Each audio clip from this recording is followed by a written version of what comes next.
Good morning, students. In today's video, we will talk about non-performing assets, NPAs.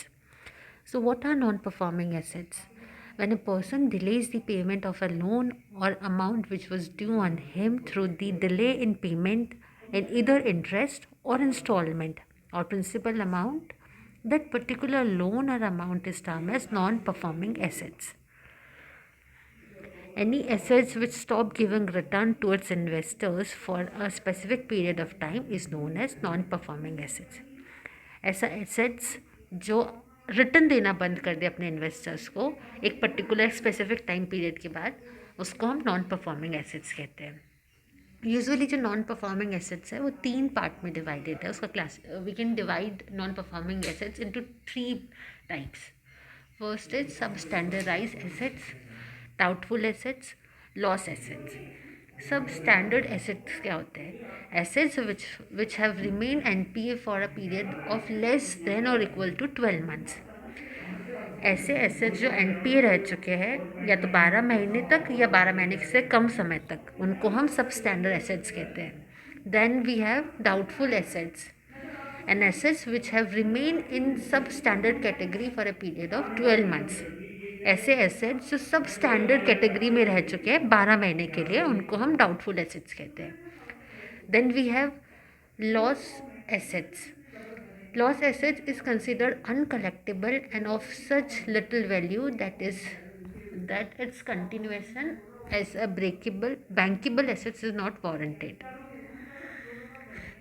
ऐसा assets जो कि बहुत time से अनकलेक्टेबल रहा है और उसका जो बैंक है उसमें उसकी वारंटी नहीं रही है, उसको हम लॉस एसेट्स कहते हैं. Generally that specific period of time is 90. For NPAs, generally the specific period of time is 90 days in most of countries and across the various lending institutions. However, it is not a thumb rule. It may be vary with the terms and conditions agreed upon by financial institution and the borrowers. Normally non performing assets को हम कैसे categorise करते हैं? ऐसे assets जो 90 days तक payment नहीं दे, या तो वो प्रिंसिपल अमाउंट हो या इंस्टॉलमेंट हो या इंटरेस्ट हो, उनका ड्यू रहता है for 90 days. So what is the difference between bank fraud and non performing assets? Non-performing assets is not a new problem faced by banks. Hence, there was a continuous effects on the part of Government of India and Reserve Bank of India over the years to tackle the problem of non-performing assets. There is a difference between bank fraud and NPAs. Bank fraud is a criminal offense. Non-performing assets is a loan or advance wherein interest or installment of principal remain overdue for a period of 90 days. Bank fraud जो है ये criminal offence है, while non performing assets ऐसे assets है जिनका instalment या interest due है for 90 days. As per Reserve Bank of India, assets became non-performing when it stops to generate income for the bank. Reserve bank के according to reserve bank ऐसा assets non performing assets होता है जो अपने investors को income देना बंद कर देता है. Non performing assets in public bank are valued at approximately $62 billion, which represent 90% of total NPA in India. Now let's talk about what are the reasons behind non-performing assets in India.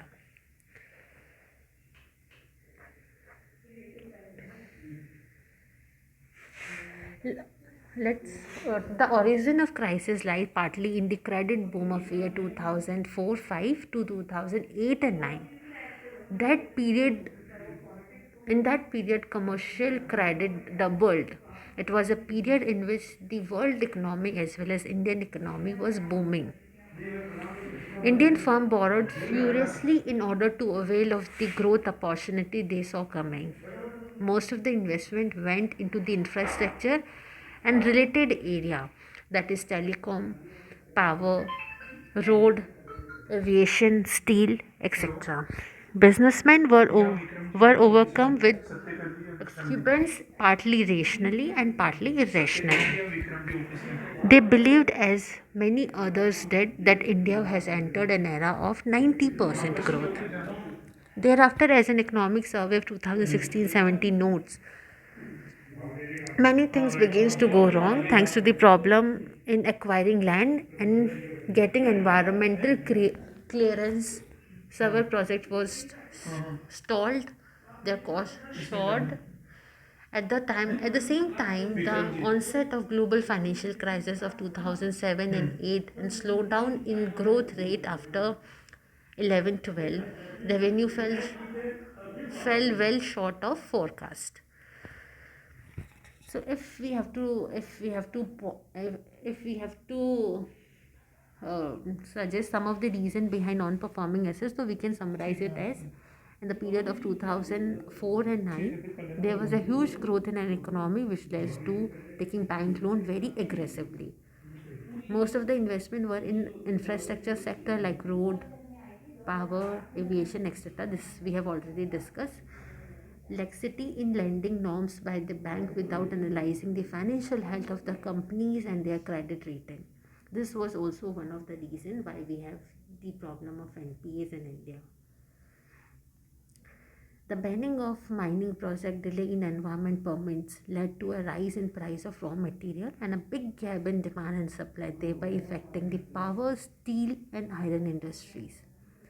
This affected the capacity of companies to repay the loan to bank, which resulted in non-performing assets. We have already seen the classification of non-performing assets. Non-performing assets 3 part में divide होते हैं: substandard assets, doubtful assets, loss assets. There are assets which substandard assets are those assets which remain NPA for a period of less than or equals to 12 months. Doubtful assets, if the assets is in substandard category for a period of 12 months. Loss assets, these assets are of little value. It can no longer continue as a bankable assets. There could be some recovery value.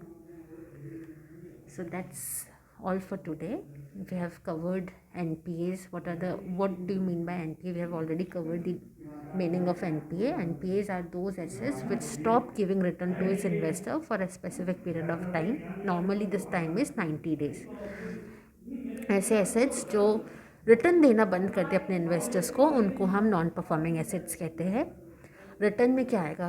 अगर कोई loan लिया है तो उसका interest या instalment या principal amount, अगर कोई भी ये रिटर्न आना बंद हो जाता है तो हम उसको नॉन परफॉर्मिंग एसेट्स में कैटेगराइज करते हैं फॉर अ पीरियड. और ये पीरियड नॉर्मली क्या है? 90 डेज. या कोई थंब रूल नहीं है. It depends on the financial institutions, तो वो अपने अकॉर्डिंग चेंज कर लेते हैं. नॉर्मली इंडिया में NPA के लिए 90 डेज़ का क्राइटेरिया हमने ले रखा है. 90 डेज़ तक अगर रिटर्न नहीं आया तो उसको हम NPA कंसिडर करते हैं. हमने बैंक फ्रॉड और NPA में कंपैरिजन देखा. हमने देखा बैंक फ्रॉड तो एक ऑफेंसिव क्रिमिनल ऑफेंस है, while non-performing assets is a loan or advance wherein interest or installment of principal remain overdue for a period of 90 days. We have also seen the reason for rise in NPAs. There are so many reasons. We have discussed it in detail. Some of them are the boom of 2004 and 5. It lead to bank taking loan from bank very aggressively, firm taking loan from bank very aggressively, and most of the investment were in financial sector. But this infrastructure sector, most of the investment was in infrastructure sector. And with the banning of binding project, delay in environment permit lead to a rise in price of raw material and a big gap in demand and supply, and thereby affecting the power, steel, iron industries. This affect the capacity of companies to repay the loan to bank, which resulted into non-performing assets. Also, bank laxity in lending norms by bank without analyzing the financial health of companies and credit rating.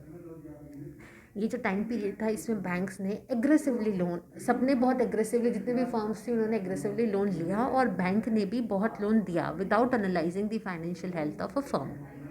So these were the reason for rise in non-performing assets. We have discussed the classification of non-performing assets. We can classify non-performing assets into three categories, that is substandard assets, doubtful assets, loss assets. Substandard assets ऐसे assets होते हैं जो NPA रह चुके हैं for a period of 12 months or less.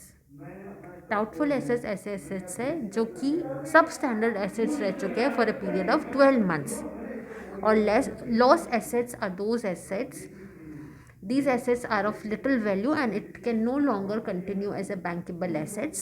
There could be some recovery value. So that's all for today. In upcoming video we will talk about the impact of NPA and what are the measures taken by the government to tackle NPAs. Thank you.